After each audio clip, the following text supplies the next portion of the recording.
Yeah, greetings, colleagues, viewers, listeners, friends all over the world. This is our monthly feature, the Applied Professional and Executive Coaching 101 Conversation Show, the show that is brought to you by the COMETSA Global Online Channels, hosted by myself, Sam Tsima from Johannesburg, South Africa, with my colleague, Coach Mishti from Mumbai.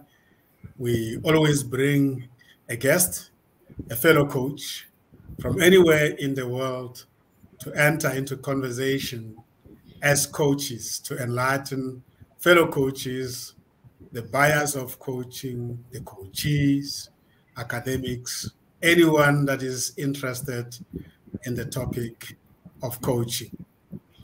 COMETSA Global Online Channels, it's about education, it's about entertainment, it's about networking, it's about development. Today, we're talking about coaching in Nigeria, the state of coaching in Nigeria. And the guest is the appropriate person to share that with us. Let me also say that it is about coaching in Africa and in the world. And for that matter, I have my coach, Coach Mishti, fellow coach from Mumbai, to greet you, and then we will introduce our guest. Over to you, Mishti. Thank you, Sam. Greetings to you and Adaora. Greetings to everyone who are tuned in, and a very warm welcome to all the beautiful coaches across the globe. It is always so nice to have such fantastic coaches and experts talk about the power of coaching on this platform. On that note, I would like to hand it over to Coach Sam to introduce our wonderful guest today and tell us more. Wonderful, wonderful. We're honored to have Adaora Ayoade from Nigeria to talk about her journey, talk about what brought her into coaching and what is the state of coaching in Nigeria. And she is the right person to do that because she is the president of the ICF Nigeria chapter. Welcome to the show, Adaora. I'm not going to claim to be expert on your journey, and that is the whole idea, that we start by asking you, just tell us a little bit about your journey, your upbringing, who you are, and then, of course, we'll go deeper into your professional journey. Let's start from your upbringing.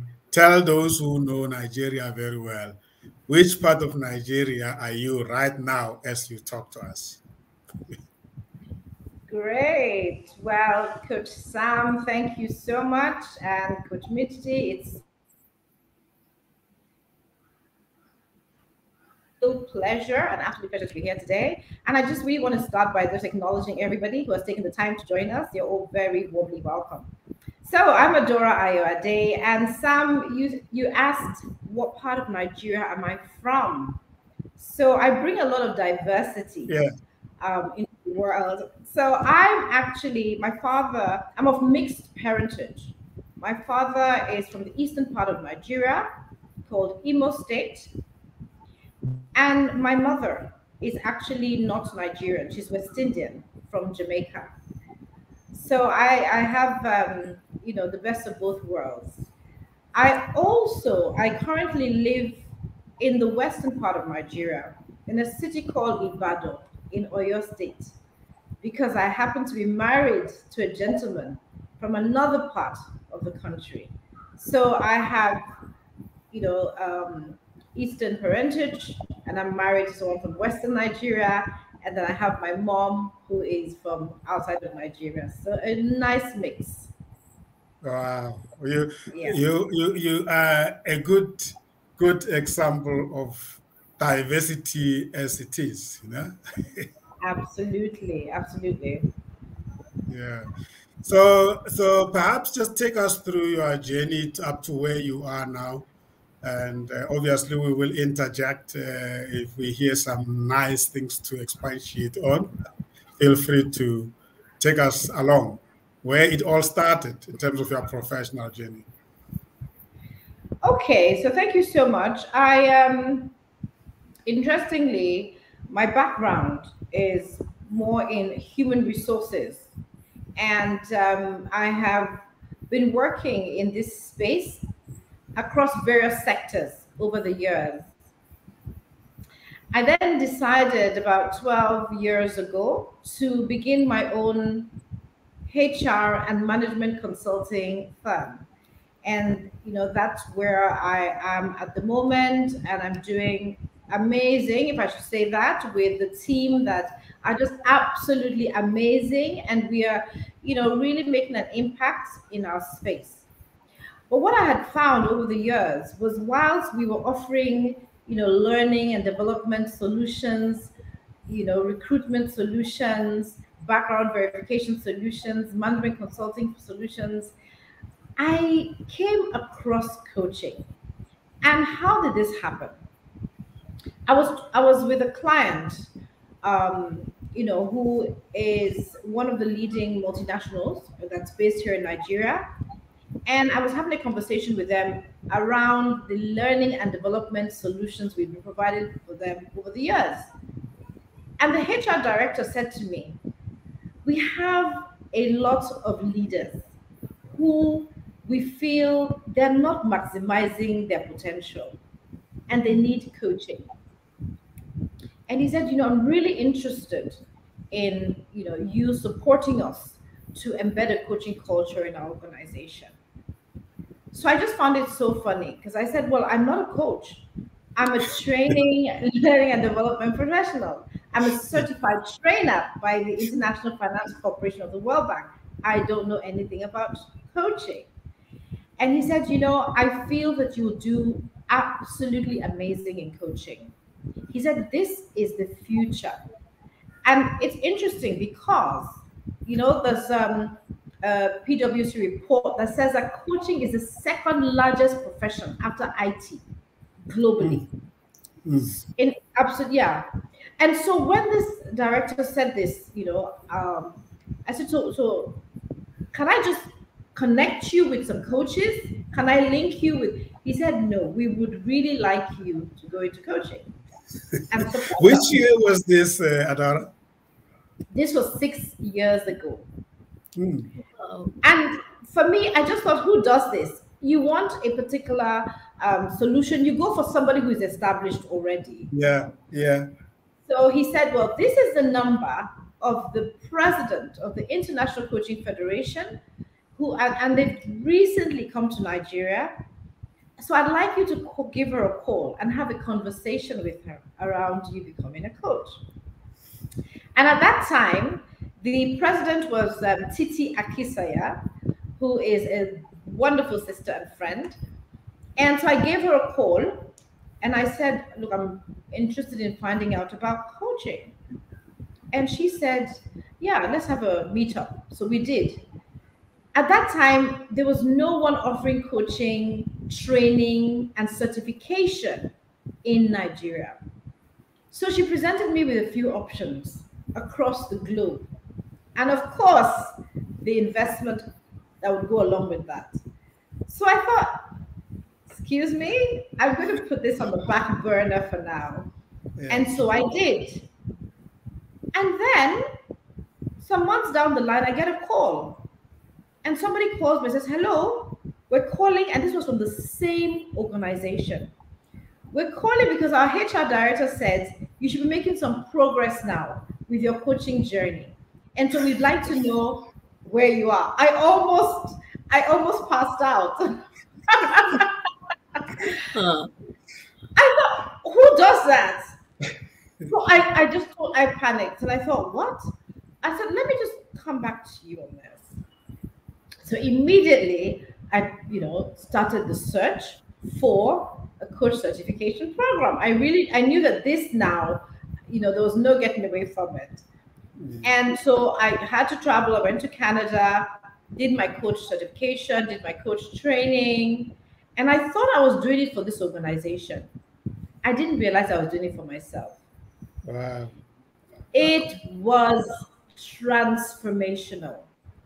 It changed my entire life. The fact that you just gain so much more self-awareness, you become more confident, you have more emotional intelligence, you become more empathetic. I mean, I can go on and on and on.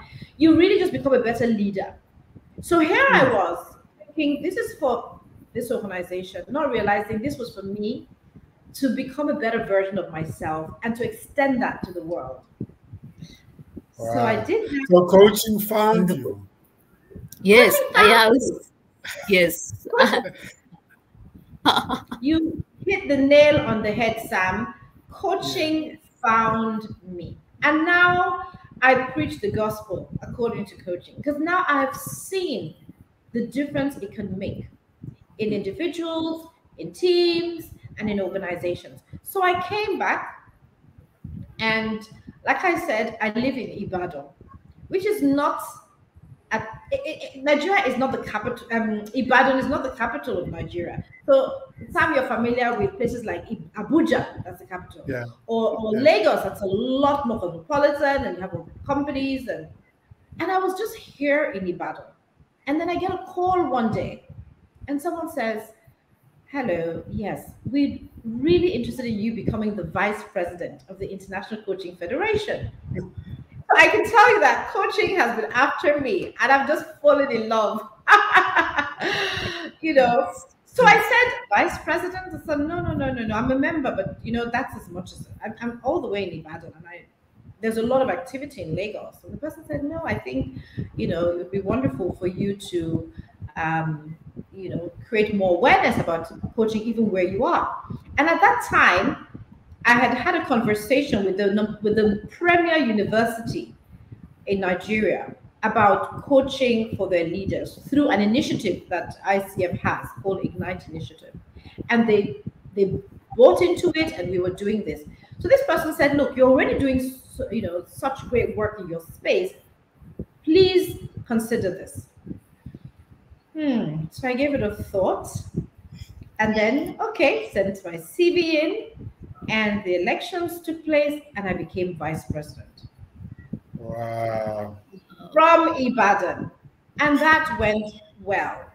And I was serving with the president at that time, Titi Akisaya, who was doing her second term.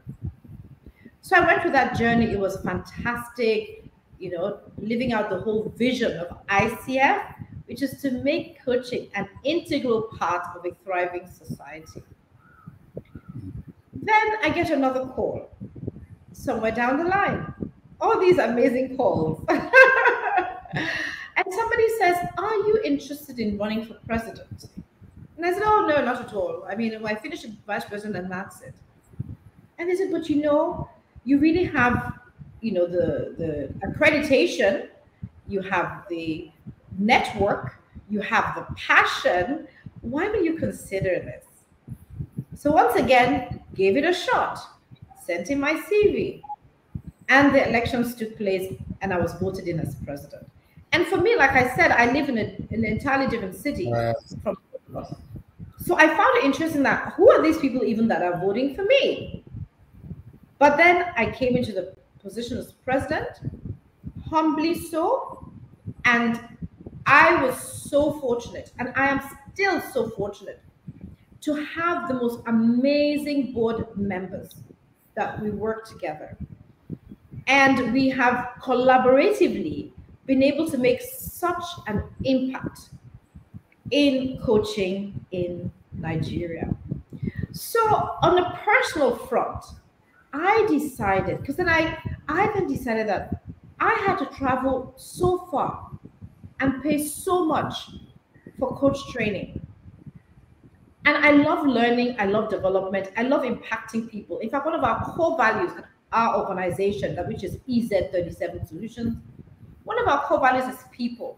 So I thought, how can I bring coaching to Nigeria? And so proudly, we started in our organization offering coach certification to individuals who are looking to become professional coaches.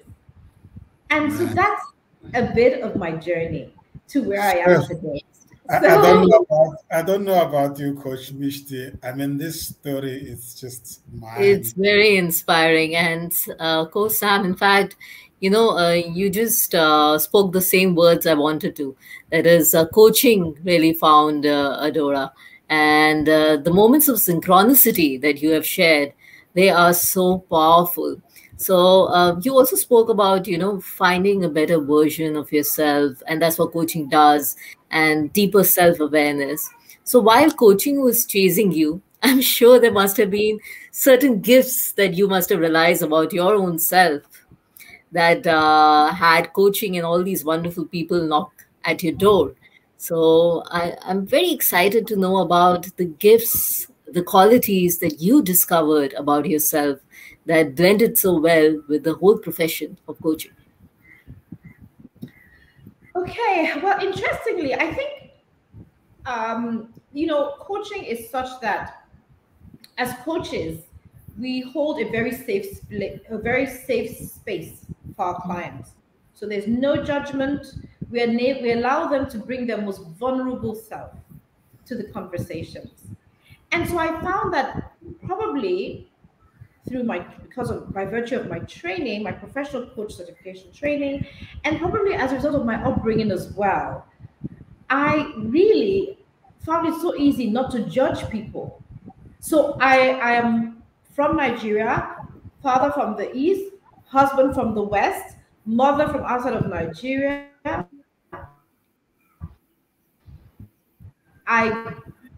Every Christmas, when I was growing up, my parents would take me to the village, so it wasn't a case of only being in the city. I would be in the village. I would be riding on motorbikes, the local motorbikes. I was having a blast with fruits from the tree, so I had, that kind of upbringing.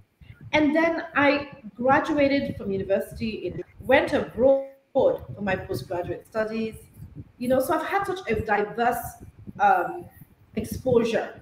I also was, I was born in the UK, I studied in America, brought up in Nigeria. So I think all of that coming together, by the time I got into coaching and I started coaching people across the globe, it was so easy to embrace the cultures, to embrace the diversity, and to appreciate the uniqueness in individuals. And as I said earlier, one of our core values at my organization is people. So of course, we look at teamwork, we look at integrity, we look at collaboration for people. So I value people. And I think bringing that into coaching was for me such a natural thing to do. And I think that has really, really helped in being a coach. We call it the coaching way of being before even you start coaching itself. And that's why then coaching will come to you. Mishti, you must be relating to this origin of Adaora, because you shared with me and Adaora earlier on that your upbringing was in Nigeria.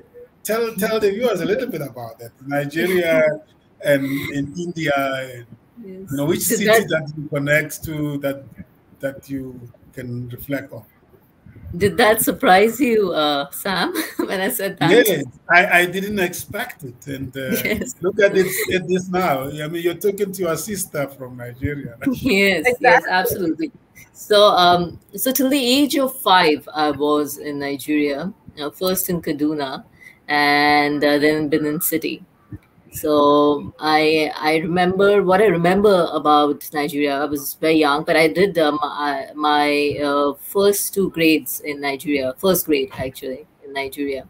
So I remember people being very friendly and very warm. And there was also a lot of cultural diversity because my mother would run a preschool there. So there were people from different countries also there as well. There were a lot of expats. So so I do remember smiles, I do remember warmth, and I did not feel like an outsider. I had a lot of friends as a child. So so that is my memory about Nigeria. And when I speak to you, Adaora, the first thing that I connected with was your passion and warmth. When you're talking about people and people being as one of, appreciating their uniqueness and, nurturing people as being one of your core values, I'm reminded of the same warmth that I experienced as a child when I was in Nigeria. And so that was wonderful, and it's deja vu to to connect with this experience. And I also wanted to say that you have such a diverse background, and you've been a learning and development professional for so many years. In fact, I've also been one, and I'm currently working with an OD consulting company called ODA, where we've done a lot of work in leadership development and in learning and development. I realized that while working with people and people from different cultures, it's very important to check your own implicit and explicit biases. And even as coaches, help people check their own unconscious biases, especially in diverse populations. So I wanted to know your thoughts while using coaching. How do you help people connect with their biases while working in diverse cultures? Okay, thank you. I mean, so you're so spot on, Michi, because indeed, this exists. And we all have these biases, whether we accept it or realize it or not. Sometimes, it's just hidden there in our blind spots. So we deploy a number of tools. Sometimes we have, whether it's 360 assessments, 180 assessments, or a variety of personality assessments that gets the individuals to get to know themselves better and to see what their strengths are and to appreciate, the areas that they may need to pay attention to as, growth areas. And quite often it can be very illuminating, very illuminating.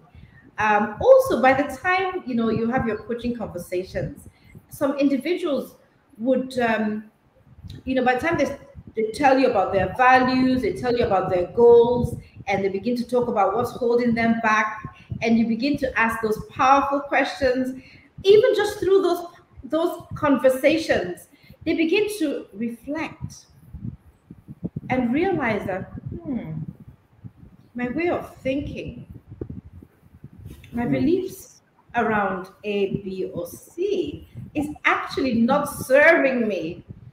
And then, that awareness is evoked within themselves to realize that I really may need to do some, reorientation here, or to revisit some of the beliefs and values or biases that I hold. So quite often it's through a whole variety of means that these clients, these individuals are able to identify their biases, pay attention to them, and decide to do something about them. Wow. You didn't know anything about coaching when coaching found you. So you didn't have the opportunity and the privilege of hearing somebody truly explaining to you what coaching is. It found you, and then you went and then get trained. Now that you are a practitioner in the field, you're doing a lot of positioning of coaching almost daily. Now you meet somebody that has never experienced coaching, but he has heard that it's a very powerful thing.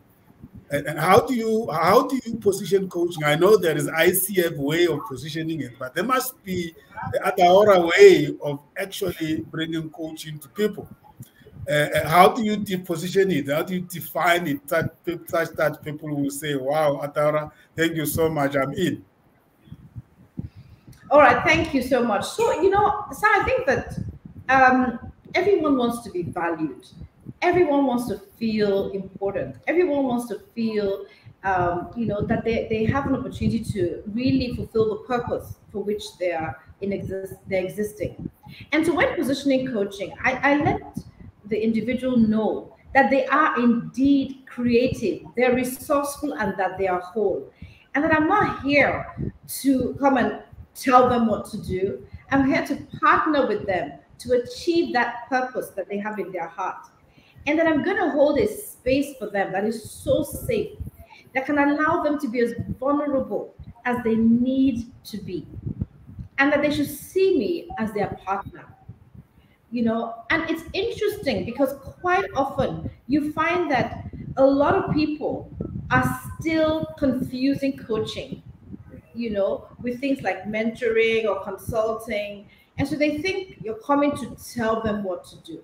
So once I'm able to make them realize that I believe in their greatness, I believe in their awesomeness, and that I'm just here to help them to raise that level of performance and to help them get closer to those goals, that vision they have, and towards achieving their purpose. I find that a lot of people want to hear more. They want to know more, and they want to experience more. So that has been the way that I've put it to them. They're the experts of the goals that they want to achieve, and I'm just the expert of the process. So I basically so we bring both gifts to the table. Wow. And then where are we now in terms of coaching in Nigeria, and what are the programs of action that the ICF Nigeria under your leadership is embarking on? So coaching in Nigeria has made huge strides. You find that across various sectors, a lot of organizations have embraced coaching.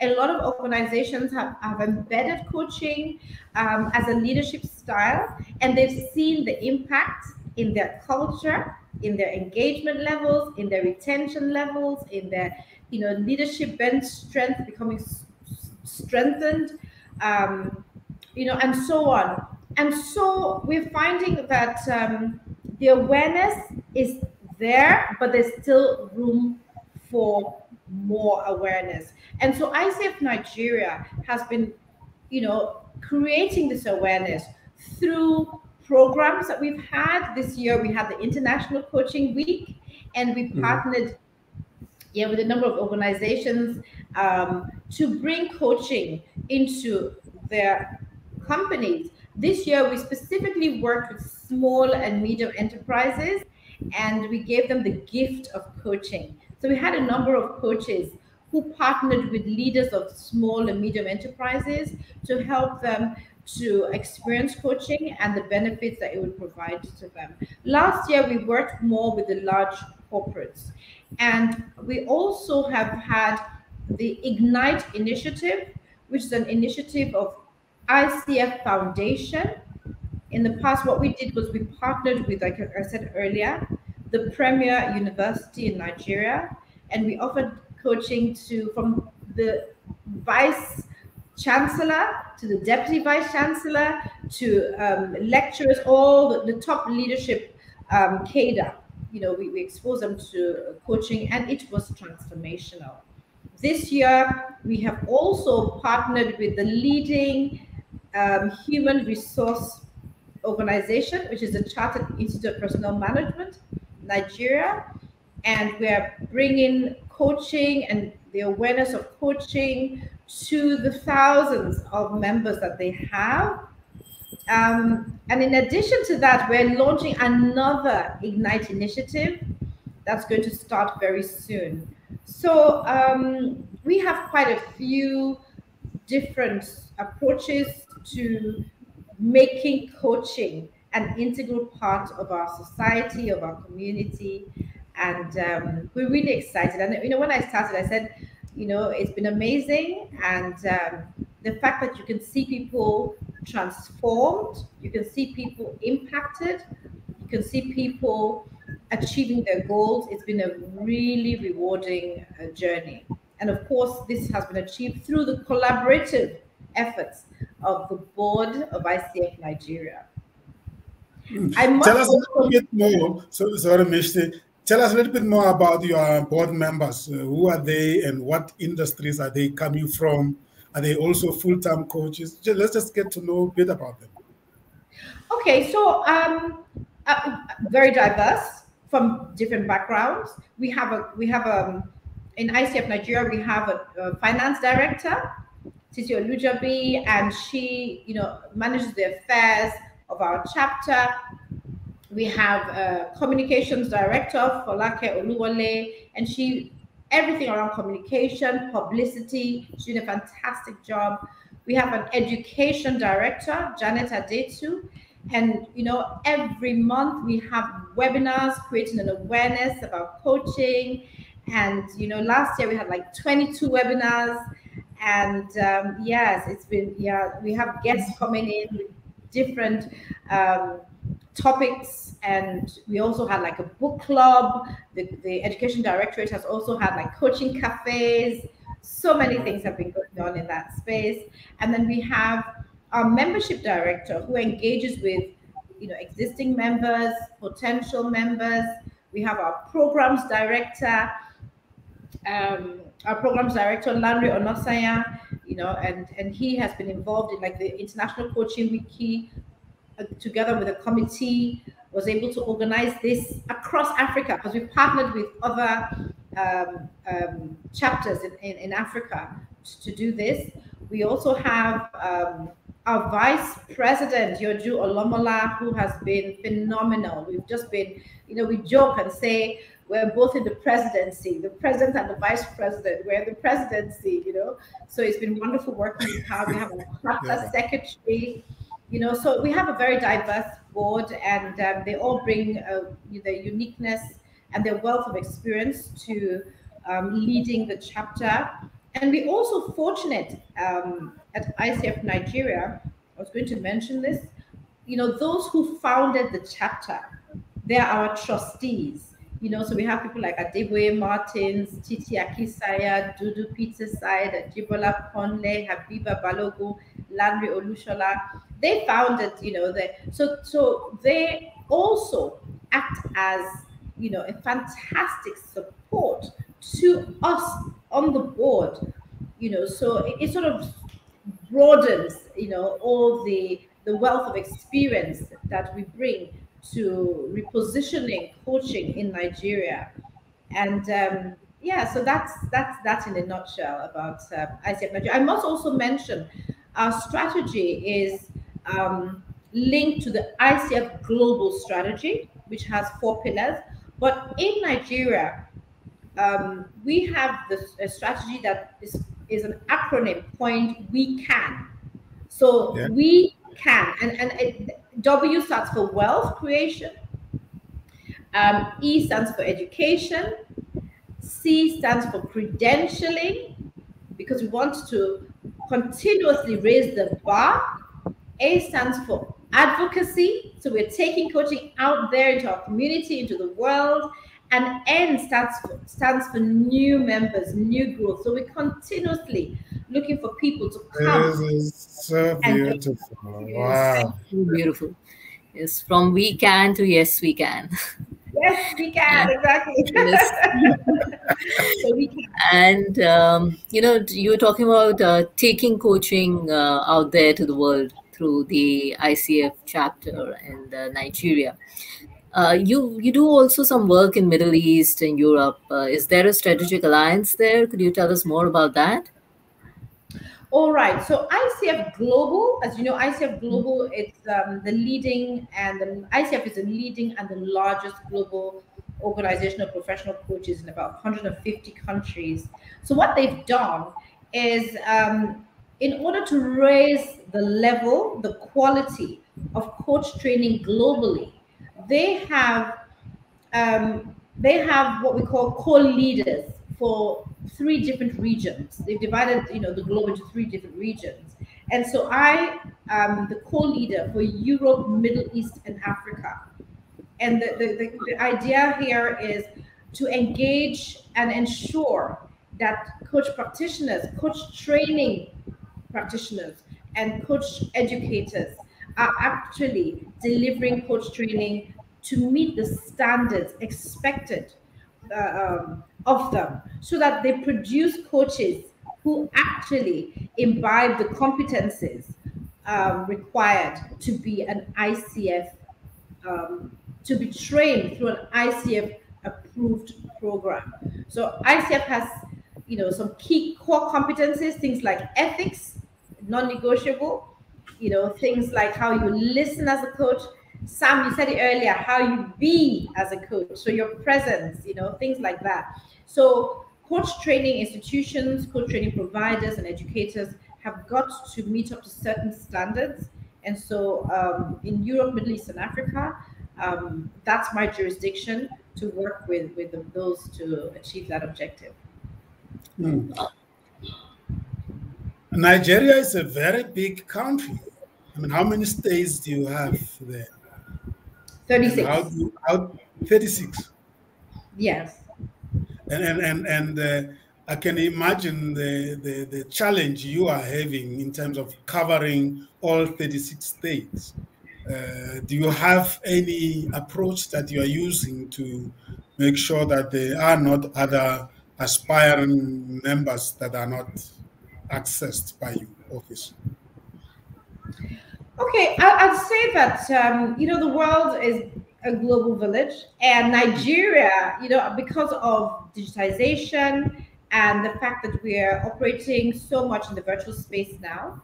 So a lot of coaches in different parts of Nigeria have become members of ICF. Why? Because of the awareness that we've been able to create in the virtual space. And because of COVID last year, post-COVID, we're still being very cautious. And so we haven't started having any in-person gatherings for like our meetings. And so when we have events, people can join from any part of Nigeria. People can join from any part of the world because we're still meeting up virtually. And so we have guests that can join our programs, members that can join from different locations and still participate and benefit from some of our offerings and some of our events and our activities. So I don't see it as a challenge because of the era that we're operating in at this time. How many members do you have at the moment in Nigeria? We have over 100 members currently. Just over 100 members, and you know, ICF Nigeria is just about 6 years old, so we're still looking to grow that number, and obviously welcoming new members into our chapter. So you training of coaches will then hence is in the weekend strategy acronym, I guess. So you said your company has now taken a decision to also offer training, and I assume that it is a CTP, right? It is a ICF accredited provider. So ICF as a body does not offer coach training. Yes. As an organization, ICF does not offer coach training. But what we do at the chapter level is we organize continuous professional development programs. When I mentioned to you that, for instance, last year we had 22 webinars and we had coaching cafes, we had book clubs, and so on. Those are not professional coach training programs. You know, those are continuous development. So from those programs, you can get CCEs, and you can add them to, you know, if you're going for another credentialing level and so on. So that's what we offer in ICF. What I offer in my organization, which is EZ37 Solutions, in terms of coach training, we offer the coach certification program, but we also offer coach training skills for leaders and managers. So those are the two offerings that we have. But under the weekend, back to ICF Nigeria, it's mainly ongoing professional development. Wow.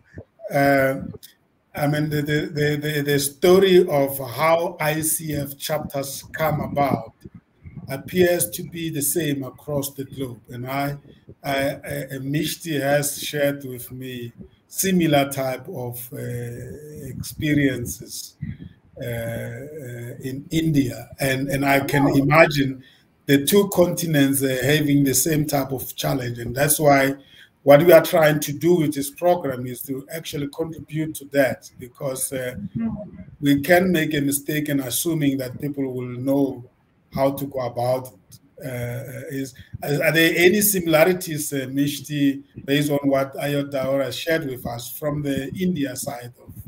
I mean, India is also at the advanced stage in terms of being part of the global community of coaching.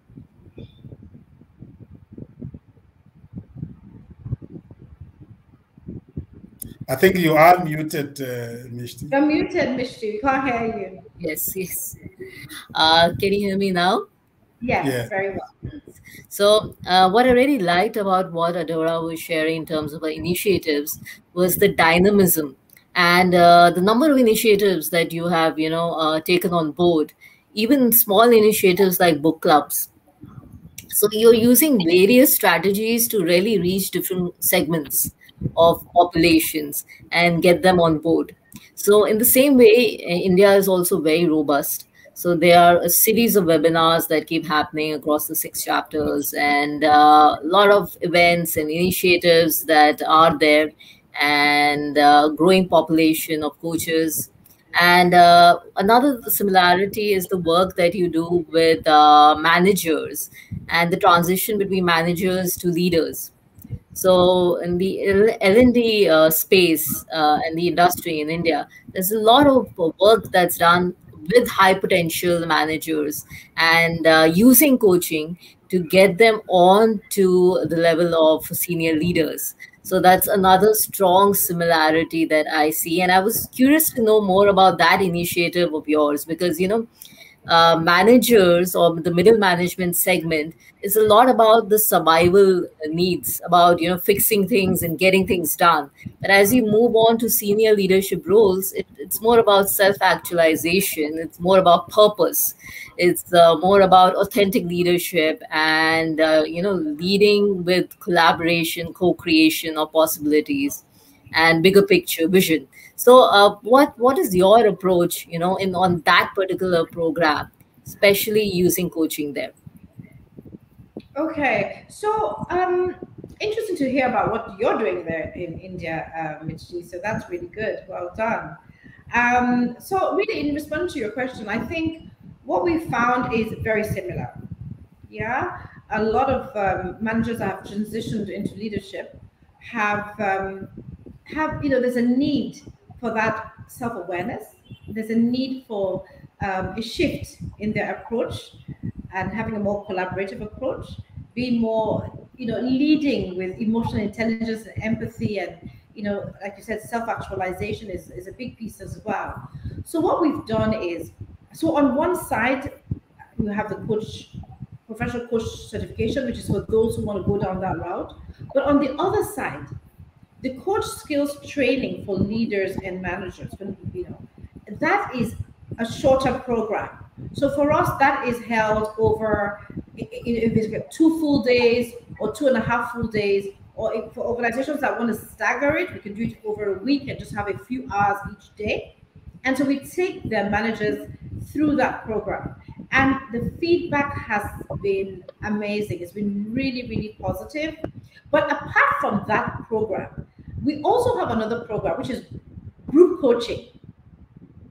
And that too, in fact, we're running a particular group coaching program right now. And, you had people come into that program saying, what does coaching have to do with performance? I mean, I just want, to get the numbers up. I don't see. And then after just a few sessions, feedback from there as well has been so positive, because they're like, oh my goodness, I see. I need to first connect with my people. I need to make them realize that I value them. And I need to make them realize they're not just a number or a tool.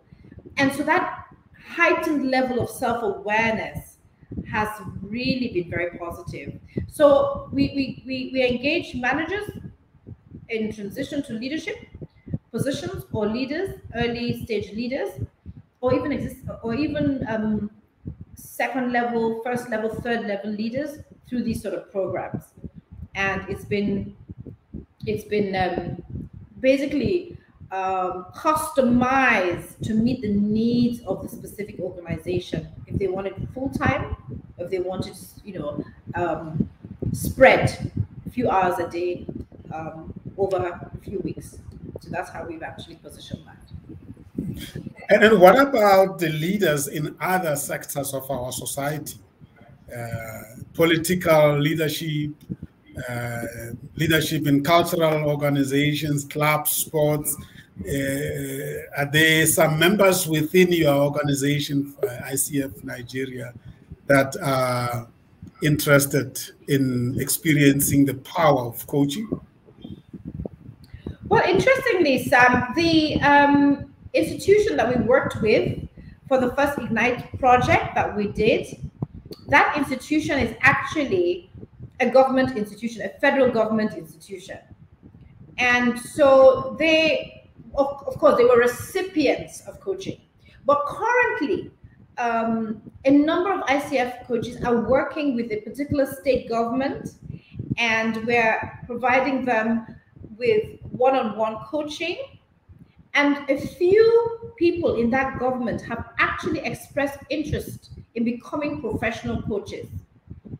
And also, some of them have also been through the coach skills training. So they're not going to be professional coaches, but they've learned about coaching skills that they can use to be more successful as leaders. So yes, coaching in the public sector is something that we've been doing, and we're currently still doing successfully.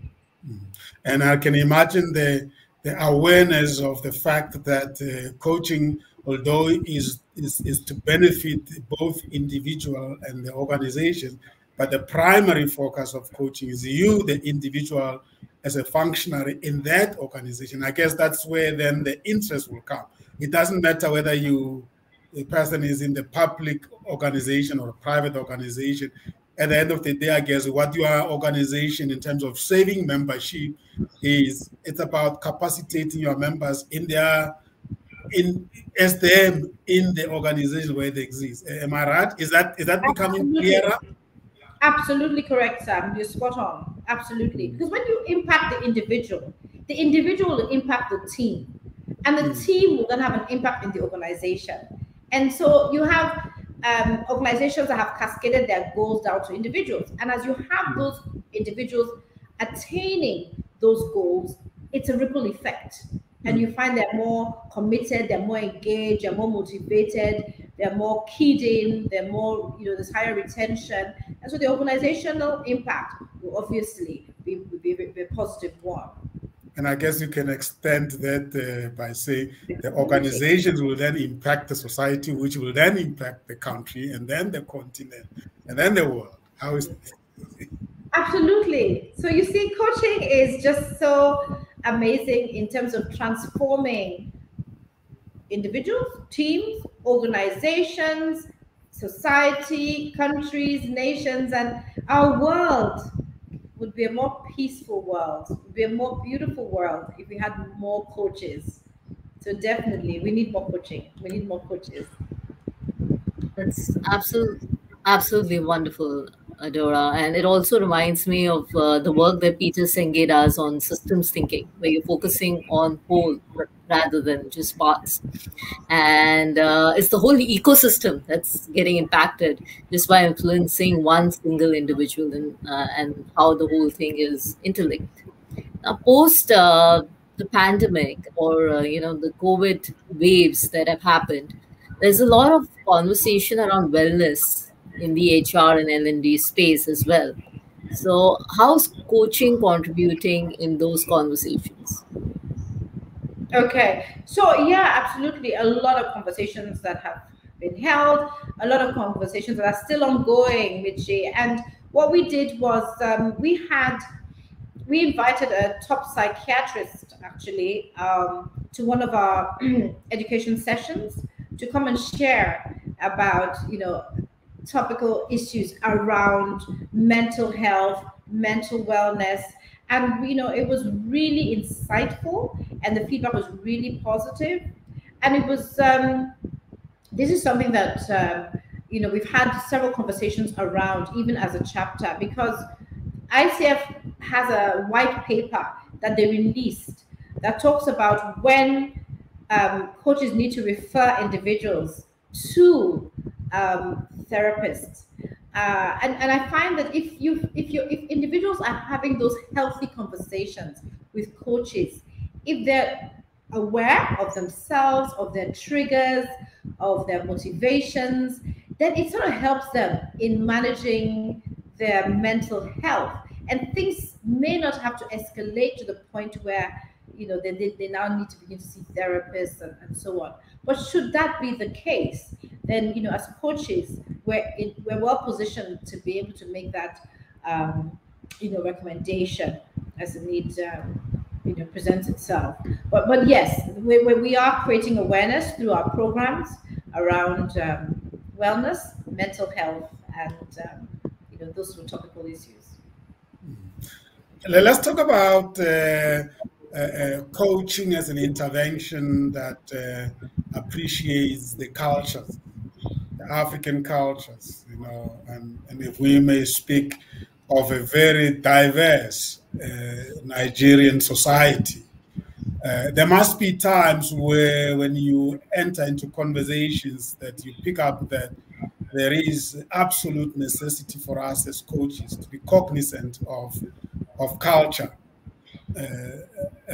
Have you done any work collectively or individually or in your organization? I know probably you do a lot of diversity interventions and programs, but African culture is unique. So is Indian culture. You know, any culture is unique, and I guess the consciousness that is there in us as coaches it helps us to deal with that. But what more about the clients?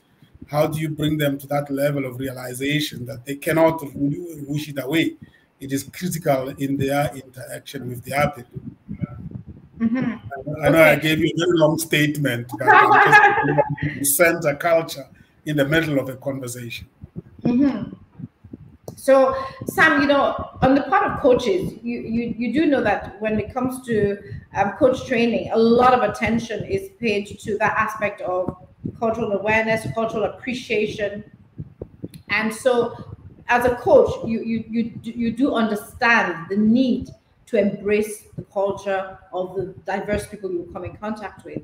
And when engaging with the clients, when you create that space, when you create your agreement right from the start, even from before you even enter into the coaching engagement, at the agreement stage, when you're explaining to the client what coaching is, you have an opportunity at that intake session to really, you know, communicate the fact that there's no bias, there's no judgment, and you know, this is what coaching is.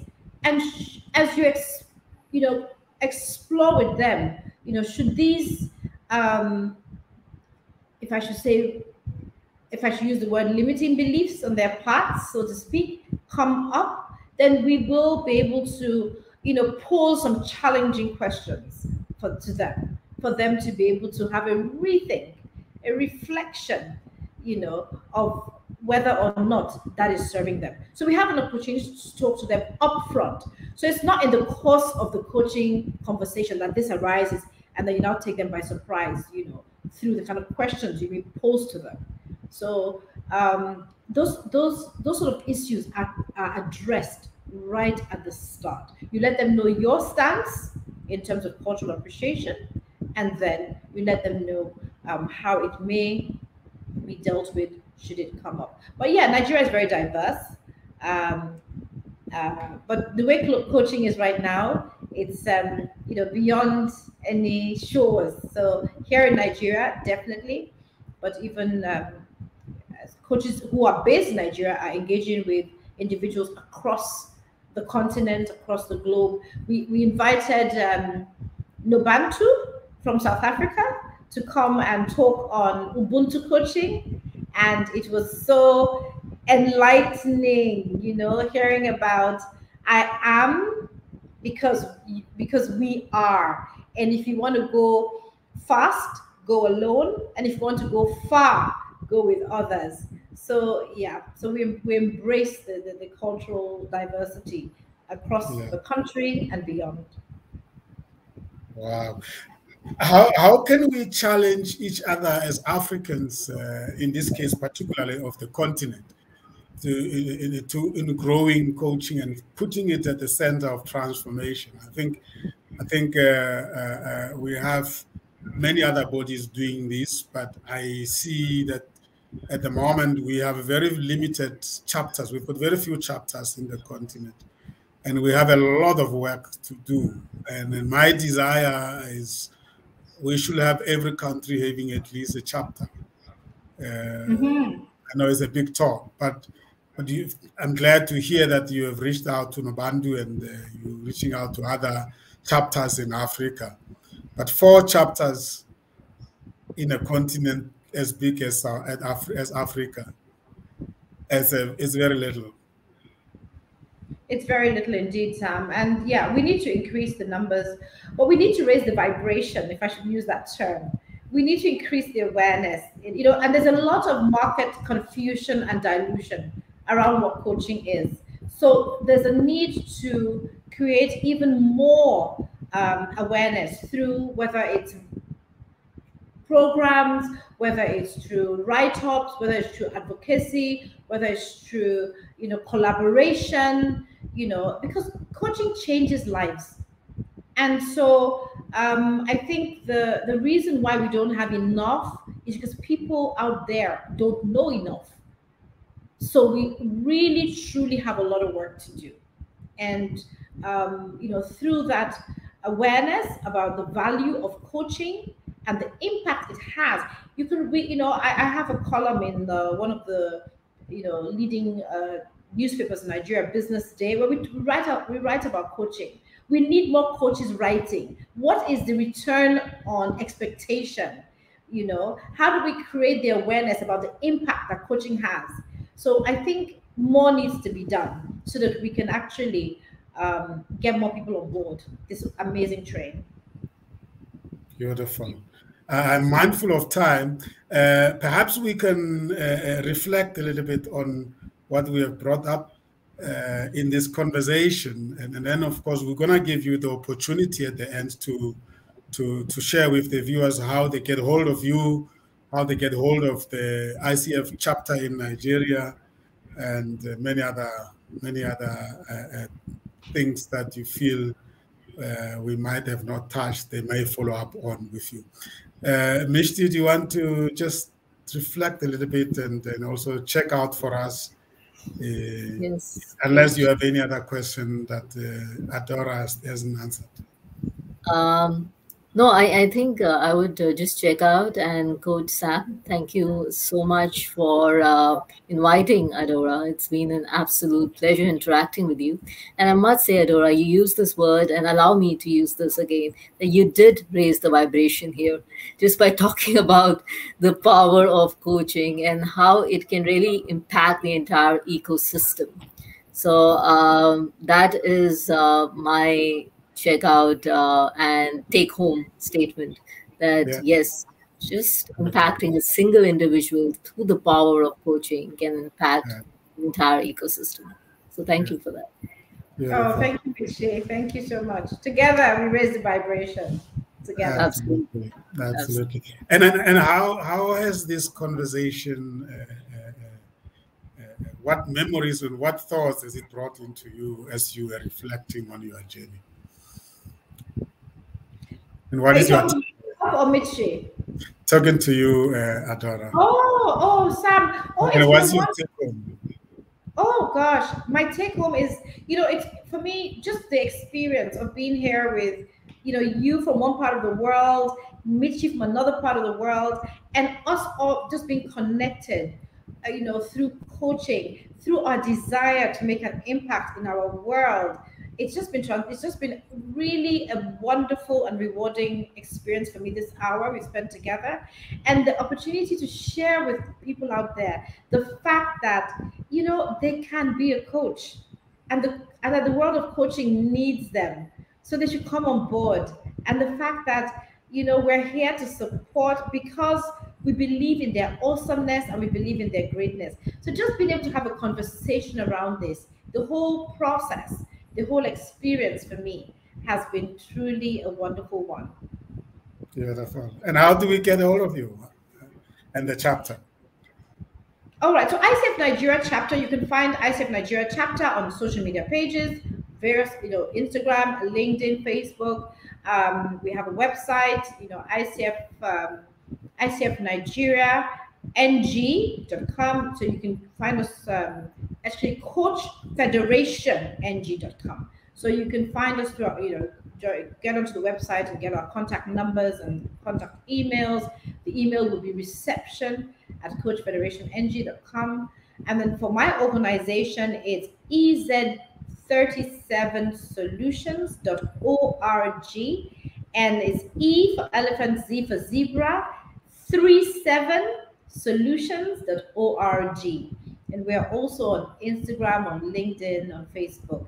So yeah, I could be reached through my organization, EZ37 Solutions, and that would be great to connect and continue to shed light, for me to continue to show more light and shed more light on this topic I'm passionate about. Beautiful, beautiful. Thank you so much. We're honored to have had you on this show and share your journey with us. Very inspirational. I think Nigeria is blessed to have people like yourself and your team and those founder members of the chapter. And I'm sure the ICF at national level, at the global level, I mean to say, must be very inspired by the work that you are doing. So we wish you well and encourage you to keep on going. Thank you. Thank you so much, Sam. And indeed, ICF at the global level have been majorly supportive. They're doing fantastic work, and they've been supporting us at the regional level and at the local country level. So we really appreciate all that ICF is doing as well. Beautiful. Thank you so much, Coach Mishti. Once again, thank you so much for your time. Thank you. Listeners, viewers, ladies and gentlemen, that was it. This was our spring edition of our monthly show, Coaching, Applied Professional and Executive Coaching 101 Conversation. I hope we have brought some pearls of wisdom to you. We look forward to the next show in October. It will be another coach visiting us and chatting around coaching. This is brought to you by COMETSA Global Online Channels. We have an idea or a concept called an idea. We say we inform and entertain, we develop and educate, we empower and support, we associate and network. That is the idea. Thank you very much. You take care and be safe until we meet again. Goodbye.